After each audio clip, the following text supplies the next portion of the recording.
book on accelerated learning disguised as a cookbook. So the recipes in the book would range from how to learn, let's say, to speak fluent Spanish in 8 to 12 weeks to how to become world-class in dance in a few months, and so forth and so on. Sports, basketball, whatever. It includes just about everything. And cooking is fascinating to me because it's the one skill that kicked my ass many, many, many times over the years. And I wanted to figure out why. I wanted to figure out why this skill, like many others, I couldn't swim until a few years ago. I mean, I grew up on Long Island, 30-plus years being unable to swim. And so, why was swimming so hard for me? Basketball, never been able to shoot and sink a basketball. Why was that so hard for me? And so I set about trying to meet the world's best learners and also best chefs, because it will teach you to cook really, really quickly, but to really dissect how the world's best learners learn, and then to share that recipe with my readers. So that's the promise of the book. Now, you talk some in the book, and you've done just about everything, and you've documented it all painstakingly for most of us. But you talk in the book about how cooking in particular helped you learn how to live in high definition. So I'm really fascinated about what does that mean? What does it mean to live in high def? Yeah. And why was cooking the thing that got you there? Yeah, a few reasons. So the first is that even if you never cook a single dish in the book, it will make you experience food, eating, something we all do 3 times a day, right, usually.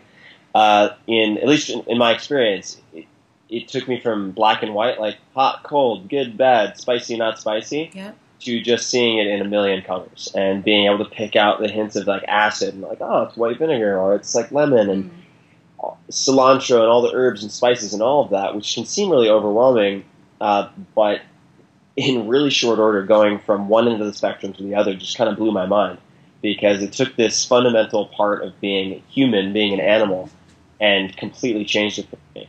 The second thing is I decided to try cooking because it allowed me to finally make things with my hands. And I was actually going to try woodworking because I had this sort of digital malaise where I would do a bunch of stuff on computers and get a lot done, but then I'd close it and I'd have nothing to show for it. And I really kind of had this existential angst about it. So I wanted to do woodworking in Oakland, actually, and I could just never get over there, or there were all these excuses that I used. So finally, I was watching my girlfriend cook, and she learned by watching her grandmother, and I just had that light bulb go off. I was like, I'm eating 3 times a day anyway. I can use cooking to re-engage my humanness and reclaim that. So that's the other thing is you can train in the kitchen for everything outside of the kitchen, and it just changes how you look at a lot. So for me, as a lifelong non-cook, like a dedicated non-cook, committed, non-cook, this is why I work so hard, so I don't have to do this myself. Right.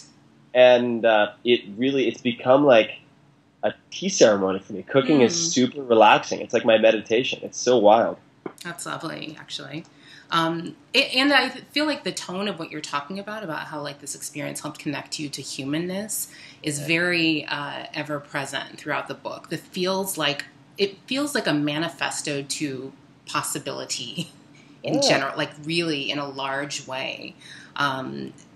Especially that the recurring theme of the possibility of becoming world class really at anything, anytime you really want to, without all of the sort of resources that the people who we think of as the best at things have. So my question for you is, what is your position on possibility? Well, I think that most people are only exploring 10% of their potential, because what's really funny about my bio, and I'm very good at writing a self-aggrandizing, sort of back-patting bio for myself, but all of these things that people talk about as my eclectic skills, like the world record in tango and the national kickboxing title and languages and all of that, what sometimes they miss is that all of that stuff happened, more or less in the last 5 to 10 years, most of it in the last 5 years. So it's all really, really recent. Yeah. And all those things started happening only when I got more ambitious and believed that I could do things outside of this very narrow, you can only be good at 1 or 2 things per lifespan. And I started testing things out. I'm like, well, what if I did this backwards? What if I found this anomaly in Japanese who became fluent in 6 months, and I tried to copy him instead of everyone who tells me it takes 20 years.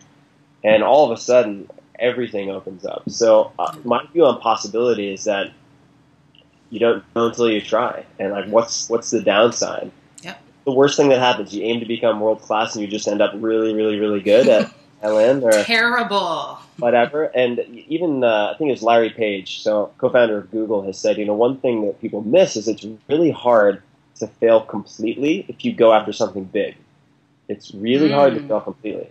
Even if you fail halfway, you still end up like 10x past everybody else. So this is a sort of a choose your own adventure guide to exploring human potential. Nice. And so far so good. I'm proudest of all of the 3 books. This is the one I'm proudest of. Really? Yeah. For sure. Why? I want to hear more about that. Because because the other 2 books were pretty fantastic. So that's saying something.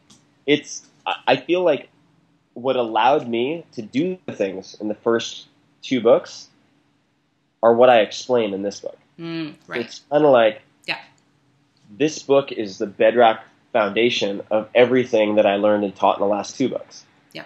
And to that extent, it's the force multiplier. Like, being able to acquire skills allows you to multiply everything you do in this life, which is huge. And that could include you, your kids, like teaching your kids. It changes everything. Yeah. So